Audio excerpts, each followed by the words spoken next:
JCB driver को संदेहजनक मृत्यु।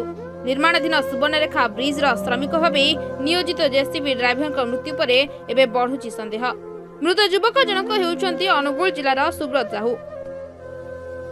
भोगराई बालियापाड़ सुवर्णरेखा नदी उपरे एलएनटी पक्षरु निर्माण हेउथिबा ब्रिज कामरे से जेसीबी ड्राइवर भाव नियोजित होइथिले। सोमवार संध्यारे काम सारी रूम को फेरिथिले। एहा परे रातिरे साथी श्रमिक आसी कबाट बाड़ैथिले, हेले सुब्रत कबाट खोली नथिले। पर अन्य रास्ता दे भितरकू जाई देखिबा बेलकू मृत अवस्था रे पड़िथिले सुब्रत। केउ कारणरू सुब्रत मृत्यु होईछि ताहा एबे भी स्पष्ट होई नाही।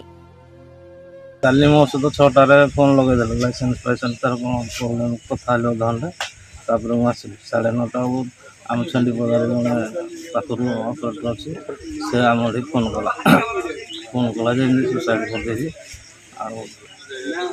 आम बाहर घर आसिक पहुँची से आम गाँव से मालिक अच्छा से फोन कले काली राति आम राति बाहर आज सकाल उठी पहुँचलु देखला पर आज्ञा कहबू ना बर्तमान कौन कर एलएनटी पुल एलएनटी मालिक जो जेसीबी कि गाड़ी फेरी लगे लोक ये आम गाँव घर भड़ा नहीं अच्छा काली सन्धार कौन घटना से जेसीबी ड्राइवर जन आसी कौन चिल्ला दबार गाँव लोक उपस्थित होकर देखला ये घटना आम तो खोलिक भितर को जाइनु किस घटना जानिनु कि घटना तो अपेक्षा कर अच्छे पुलिस की खबर देला पुलिस भी उपस्थित है 10टा मुझे खबर दिखाई तथा पुलिस कौन कहली जो खबर देले पुलिस रेस्पॉन्ड कौन कले नहीं बर्तमान जाई होनी सका जाऊँ रेस्पन्स खबर देते हाँ खबर बारंबार चलती एमएलए कतरू भी फोन कराई तथापि रेस्पन्स ना आम तो रही से काली सन्धार पिला आमर भी कथा पिला सागर 6टा पुना केते कथा